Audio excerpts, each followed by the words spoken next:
What happens when one of Hollywood's biggest stars sits down for what should be a simple morning chat, only to face disrespect so shocking that he does the unthinkable and walks off set in front of millions of viewers? In just 38 seconds of one particular exchange, Michael Strahan's career would take a hit he never saw coming. Samuel L. Jackson arrived at the Good Morning America studio that morning, expecting a standard promotional interview. He was there to talk about his latest project, to share some laughs, and to connect with the audience who had supported him for decades. What he got instead was something completely different. The interview started normally enough. Samuel sat down on the bright yellow couch, surrounded by the panel. Michael Strahan sat directly across from him with Robin Roberts to his left and George Stephanopoulos on the far end. The cameras were rolling. The studio audience was ready, and everything seemed fine. Michael started with the first question. "So, Samuel, great to have you here. Let's jump right in. Your new movie, it's got a lot of action, a lot of explosions. At your age, how much longer can you really keep doing these physical roles?" The studio went quiet. Robin's smile faltered. George shifted uncomfortably in his seat. Samuel paused, his expression changing from friendly to guarded in an instant. "My age," Samuel repeated, his voice calm, but with an edge that anyone could hear. "I'm not sure what my age has to do with anything, Michael. I'm in better shape than most people half my years." Michael laughed, but it was the kind of laugh that made everything worse. "Come on, you know what I mean? You're not exactly a spring chicken anymore. I'm just saying, at some point, don't you think it's time to pass the torch to younger actors?" Robin tried to step in, her voice gentle but firm. "Michael, I think what we're trying to ask is more about how Samuel maintains his incredible energy and dedication to his craft." But Michael wasn't backing down. He leaned forward, that same condescending smile still on his face. "No, Robin, I'm asking a real question here. Samuel's been doing this for 40 years? 50? At what point do you look in the mirror and say, maybe it's time to retire?" Samuel's jaw tightened. You could see it in his eyes. This wasn't just an awkward question anymore. This was disrespectful. This was crossing a line that shouldn't be crossed. "First of all," Samuel said, his voice measured and controlled, "I've been acting professionally for over 4 decades. Yes, and in that time, I've built a career based on talent, dedication, and respect for crap. Something you might want to learn about before you sit in that chair and question someone's value based on how old they are." The audience gasped. Some people started murmuring. George looked like he wanted to crawl under the desk, but Michael incredibly kept going. "Whoa, whoa, whoa," Michael said, throwing his hands up like he was a victim. "I'm just asking questions here. Isn't that what journalists do? Or are you too sensitive to handle a little honest conversation?" Robin shook her head, clearly frustrated. "Michael, that's not fair. Samuel is our guest, and he deserves respect. I'm giving him respect." Michael shot back. "I'm treating him like an adult who can handle tough questions. Maybe that's the problem. Maybe people have been treating him with kid gloves for so long that he can't handle real talk anymore." Samuel stood up, not quickly, not in a huff, but slowly, deliberately. He unclipped his microphone with steady hands, his face a mask of controlled anger. "Real talk," Samuel said, his voice quiet but powerful. "You want real talk? Here's some real talk for you, Michael. Real journalists don't ambush their guests. Real journalists don't use their platform to belittle people. And real professionals know the difference between asking tough questions and just being disrespectful." Michael scoffed. "Oh, here we go. The celebrity can't handle a little pushback, so he's going to throw a tantrum and leave. Real mature, Samuel. Real mature." George finally spoke up, his voice urgent. "Michael, stop. Just stop." But the damage was done. Samuel placed his microphone on the coffee table, the small thud echoing through the now silent studio. "You know what the sad part is?" Samuel continued, looking directly at Michael. "I came here today excited to talk about a project I'm passionate about. I came here to connect with people who supported me throughout my career, but instead I get ambushed by someone who clearly has some kind of agenda." Robin stood up, reaching out toward Samuel. "Samuel, please, on behalf of the show, I apologize. This isn't what we wanted. Samuel nodded at Robin, his expression softening slightly. I know you don't, Robin, and I appreciate that, but I'm not going to sit here and be disrespected on national television. I've earned better than that. Michael leaned back in his chair, arms crossed, that smug expression still plastered on his face. So you're really going to walk off? You're really going to prove my point about not being able to handle pressure? Samuel turned back to Michael, and for a moment, everyone in the studio held their breath. The only thing I'm proving, Samuel said, is that I respect myself too much to entertain this nonsense. You think this is pressure, Michael? I performed on stages around the world. I've worked with the greatest directors in cinema. I built a legacy that will last long after both of us are gone. This, he gestured around the studio. This isn't pressure. This is just sad. The audience started applauding slowly at first, then louder until the entire studio was clapping for Samuel. Michael's face went red. He wasn't smiling anymore. Oh, great, Michael said, his voice dripping with sarcasm. Everyone applauded the guy who can't finish an interview. That makes sense. George cut in sharply. Michael, enough? That's enough. But Michael wasn't finished. What? I'm the bad guy now because I asked legitimate questions, because I didn't kiss his feet like everyone else does. Samuel was already walking toward the exit, but he paused at Michael's words. He turned back one more time. You know what your problem is, Michael? Samuel said. You confuse being confrontational with being intelligent. You think that tearing people down makes you look strong, but all it does is show everyone exactly who you are. Robin looked devastated. She called out, after Samuel, Samuel, please, can we talk about this? Samuel stopped at the edge of the set, turning to face Robin, but not Michael. Robin, you've always been a class act. George, same to you, but I can't be part of this. I won't be part of this. Michael stood up now, clearly agitated. Fine, leave then. We don't need you anyway. There are plenty of other actors who would love to be here. Then invite them. Samuel replied calmly. I'm sure they'll be thrilled to experience your version of hospitality. The camera crew didn't know where to look. Some kept filming. Others lowered their cameras. The producers in the booth were frantically trying to figure out what to do. This was live television, and it was falling apart in real time. George tried one more time to salvage the situation. Samuel, we value you being here. Michael's approach was wrong. Can we take a moment, reset, and start over? Samuel shook his head. I appreciate that, George. I really do. But some things you can't reset. Some things, once they're said, you can't take back. Michael laughed. Actually laughed. Oh, please. You Hollywood types are all the same. You demand respect, but you don't give it. You want everyone to worship you. But the second someone treats you like a normal person, you fall apart. That was it. That was the final straw. Even Robin looked angry now. Michael, you need to stop talking, Robin said, her voice firm. Right now, you need to stop.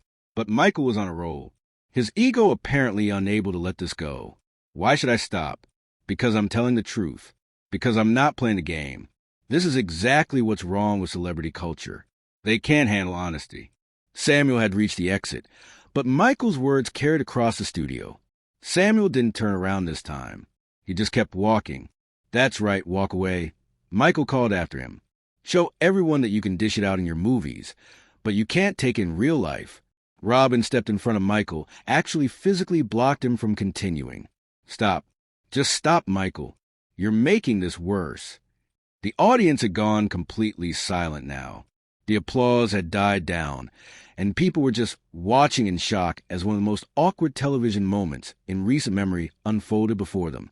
George stood up and addressed the camera directly. We're going to take a quick break. We'll be right back. But before they could cut to commercial, Michael had to get one more word in. We don't need to take a break. Let's keep going. Let's talk about what really happened here. Let's talk about how entitled celebrities think they can control every conversation. Robin turned on him, her professionalism finally cracking. Michael, what is wrong with you? Why are you doing this? Michael looked genuinely confused, like he couldn't understand why everyone was upset with him. I'm doing my job.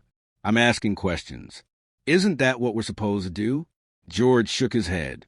There's a difference between asking tough questions and being hostile. Michael, what you did was hostile. I wasn't hostile, Michael protested. I was honest. There's a difference. From somewhere off camera, a producer's voice called out, "With a commercial in 5, 4, 3." But the damage was done. Samuel L. Jackson had walked off the set of Good Morning America, one of the biggest movie stars in the world, had been disrespected so thoroughly, so publicly that he chose to leave rather than continue the interview. As the show cut to commercial, Michael sat back down, still looking defiant. Robin and George exchanged glances, both of them clearly upset and frustrated. Robin leaned over to Michael, her voice low but audible to the nearby microphones. "What were you thinking? What was going through your head?" Michael shrugged. "I was thinking that we should treat celebrities like everyone else. I was thinking that honest questions shouldn't be off limits, just because someone's famous." George joined conversation, his tone sharp. "Michael, there's a way to ask challenging questions without being disrespectful. You know that. You've been doing this long enough to know that. So I'm the villain now?" Michael asks, spreading his hands. "I'm the bad guy because I didn't fawn all over him." Robin sighed, rubbing her temples. "You're missing the point entirely. This wasn't about fawning or not fawning. This was about basic respect, basic human decency." Michael scoffed. "Basic human decency?" He's the one who walked off. He's the one who couldn't handle a conversation. The commercial break was almost over. The producers were signaling for everyone to get ready, but the tension on set was thick enough to cut with a knife. George looked directly at Michael. "When we come back, you're not speaking. Robin and I will handle the rest of the show. You're done for today." Michael's eyes widened. "You're benching me on my own show." "It's not your show." Robin corrected quietly. "It's our show. All of ours. And right now, you need to sit there and be quiet." The cameras came back on. Robin and George smiled professionally at the lens, but anyone watching could see the strain behind their eyes. Robin spoke first, her voice warm but measured. "Welcome back. As you can see, we've had an unexpected turn of events this morning. Samuel L. Jackson has left the interview, and we want to address that." George nodded. "We at Good Morning America pride ourselves on respectful, engaging conversations with our guests. What happened this morning fell short of that standard, and for that we apologize to Samuel and to our viewers." Michael sat between them, silent, his jaw clenched tight. You could see the anger in his posture, the frustration in his eyes. But true to George's word, he didn't speak. Robin continued, "Samuel L. Jackson is not just a talented actor. He's a professional who has given decades to his craft and has earned respect from his peers and audiences worldwide. He deserved better today." The rest of the show continued, but it was awkward. Every segment felt forced. Every smile felt fake. The energy that usually carried Good Morning America through its broadcast was gone, replaced by an uncomfortable tension that viewers at home could feel through their screen. During the cooking segment, the chef seemed nervous, as if afraid he might accidentally set Michael off. During the weather report, the meteorologist kept his updates shorter than usual, getting in and out as quickly as possible. Through it all, Michael sat there, silent but seething. At one point during a commercial break, he stood up and walked off the set without a word. Robin and George didn't stop him. They just looked at each other, exhausted and frustrated. When Michael returned before they went back on air, he slumped into his chair without making eye contact with anyone. The final segments of the show dragged on, each minute feeling like an hour. Finally, mercifully, they reached the end of the broadcast. Robin delivered the closing remarks, thanking viewers for watching and promising a great show tomorrow. George added his own goodbye, his smile not quite reaching his eyes. And just like that, it was over. The camera stopped rolling. The lights dimmed slightly, and the studio audience began to file out, whispering among themselves about what they had just witnessed. Michael immediately stood and walked toward his dressing room, ignoring producers who tried to flag him down. Robin watched him go, shaking her head slowly. "What a disaster," she said quietly to George. George nodded. "I've never seen anything like that." Not in all my years doing this. The crew began breaking down the set, but everyone was moving slowly, still processing what had happened. People whispered in small groups, replaying the moment when Samuel stood up, when Michael kept pushing, when everything fell apart. In his dressing room, Michael paced back and forth, his phone already blowing up with messages, calls, and notifications. But he didn't look at it.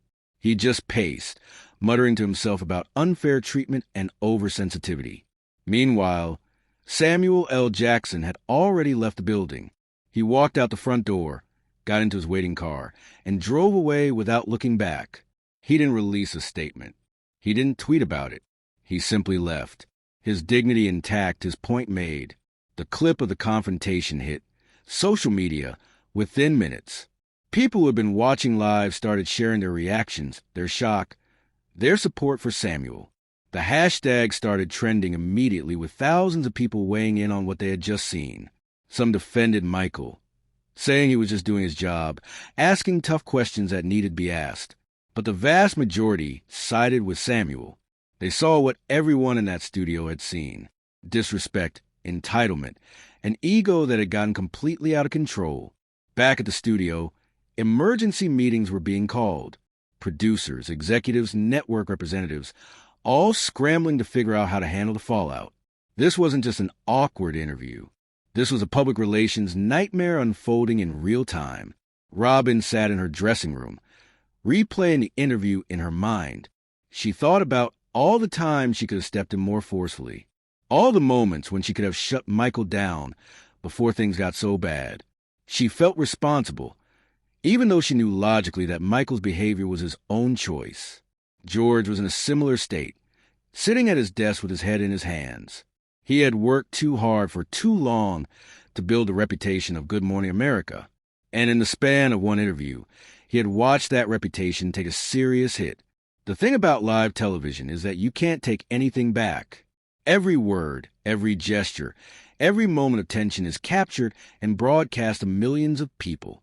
There are no second takes, no editing, no chance to fix mistakes before they reach the audience. And Michael's mistakes have been broadcast in crystal clear high definition for everyone to see.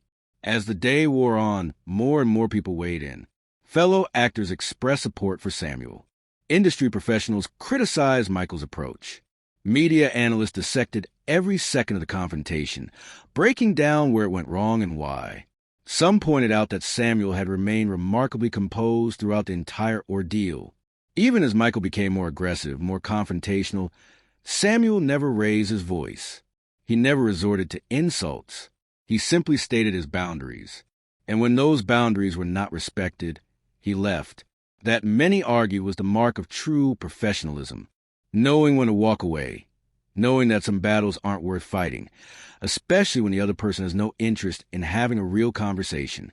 Others focus on Michael's behavior, questioning what could have possessed him to treat a guest, any guest, with such blatant disrespect. Was it ego? Was it a misguided attempt to seem tough or edgy? Was there some personal animosity that viewers weren't aware of? Whatever the reason, the result was the same. Samuel L. Jackson had walked off Good Morning America, and the entire television industry was talking about it. In the days that would follow, there would be statements and apologies and damage control. But none of that matters for this story.